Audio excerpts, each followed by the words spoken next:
Merinding. Ini kisah mistis dan beberapa spot angker di Istana Bogor.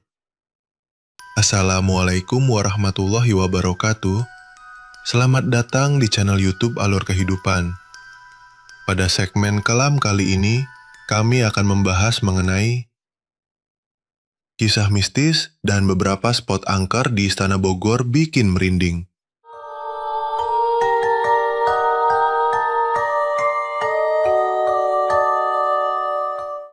Istana Bogor, selain dikenal sebagai salah satu istana kepresidenan Indonesia, juga menyimpan cerita-cerita mistis yang populer di masyarakat. Beberapa cerita mistis yang sering dikaitkan dengan Istana Bogor antara lain menampakkan sosok gaib, suara-suara misterius, dan kejadian aneh yang menimpa pengunjung. Istana Bogor sendiri adalah salah satu dari 7 istana kepresidenan Indonesia yang terletak di Kota Bogor, Jawa Barat. Istana ini terkenal karena fitur arsitektur dan sejarahnya yang khas, serta kebun raya yang berada di sebelahnya.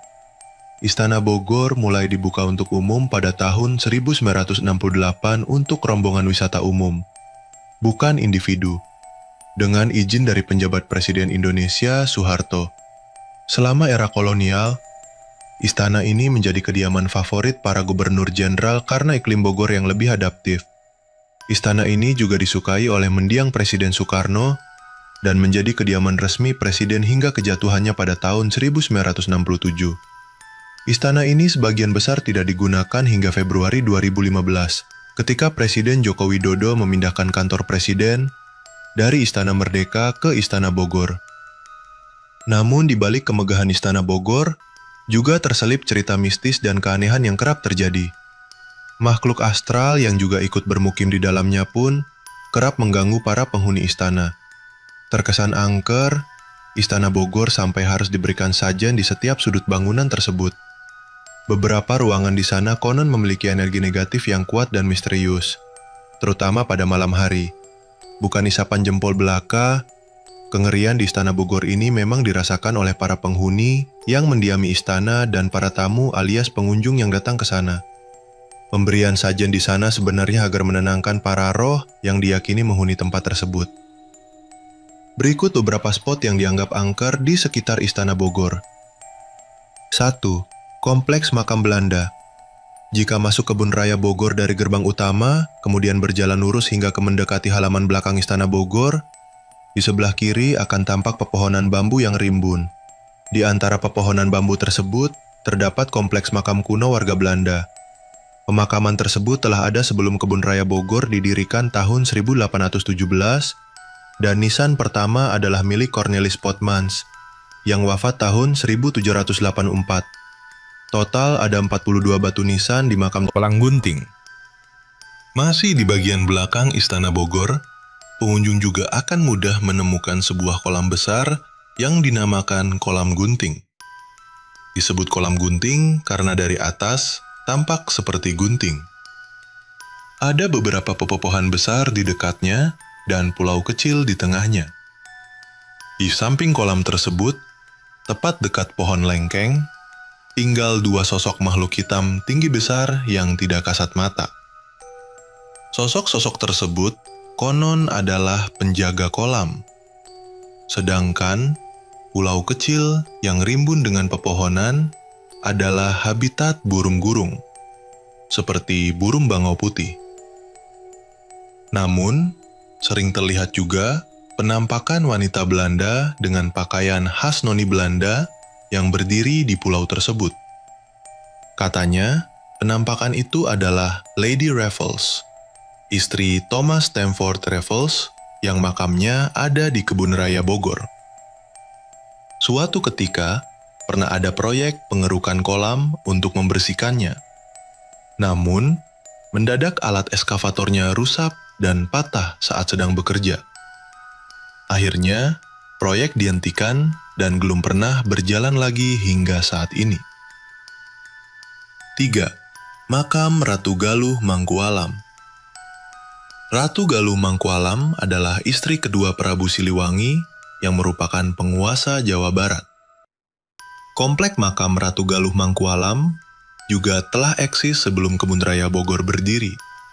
Sehingga, makam tersebut dikeramatkan dan banyak yang suka berziarah.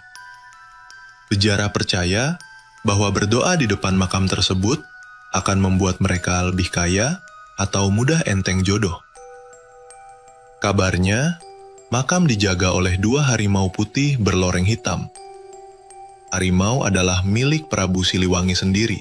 Selain itu, kadang terlihat juga sosok sang ratu dalam balutan kebaya. 4. Angkernya hutan Cifor di Dramaga. Hutan seluas 60 hektar ini dulunya bernama Hutan Penelitian Dramaga dan dibangun tahun 1956. Pada tahun 1997, pengelolaan wilayah ini diserahkan ke Center for International Forestry Research, CIFOR, sebuah lembaga nirlaba internasional yang bergerak dalam penelitian dan pelindungan kehutanan. Oleh karena itu, hutan ini sering disebut Hutan Cifor. Meskipun menjadi tempat penelitian, namun Hutan Cifor juga memiliki cerita misteri, berupa penampakan-penampakan makhluk tak kasat mata seperti pocong, kuntilanak, kuntilanak merah, makhluk berkepala besar, dan lainnya. Salah satu cerita yang paling terkenal adalah tentang seorang preman yang ditangkap warga karena mabuk. Kemudian suara-suara misterius di Istana Bogor. Suara-suara mistis juga kerap kali terdengar di area Istana Bogor. Mulai dari hantu noni Belanda, ada hantu wanita Belanda yang suka berkeliaran pada malam hari. Hantu ini tampak memakai baju panjang khas masa kolonial dan membawa payung. Hantu noni Belanda tersebut terlihat sering berjalan-jalan di halaman istana, terutama dekat kolam. Bahkan, katanya, hantu tersebut kadang terlihat berjalan di atas air kolamnya. Lalu, ada juga cerita mistis tentang patung bergeser sendiri. Istana Bogor memiliki 360 buah patung karya seniman dalam dan luar negeri. Menurut para penjaga istana, mereka sering mendengar suara-suara ribut seperti orang menggeser patung di malam hari. Sering ditemukan patung-patung yang berubah posisi. Kemudian suara gaduh di perpustakaan. Penjaga istana juga sering mendengar suara berisik dari dalam perpustakaan istana, padahal tidak ada seorang pun di dalamnya. Kadang ketika melintasi bagian depan perpustakaan, akan terdengar bisikan-bisikan halus. Ruang perpustakaan rutin dibersihkan 2 kali dalam seminggu. Ketika akan dibersihkan, selalu ada satu buku yang tergeletak di lantai atau meja. Padahal mereka yakin tidak ada satu orang pun yang bisa memasuki perpustakaan tanpa izin.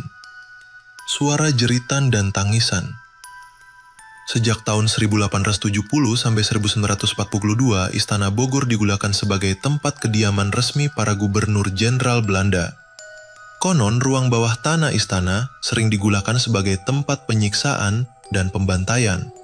Korban-korban penyiksaan tersebut juga dikubur di dinding-dinding ruangan Istana Bogor. Suara jeritan dan tangisan para korban yang disiksa itu pun terdengar hingga saat ini.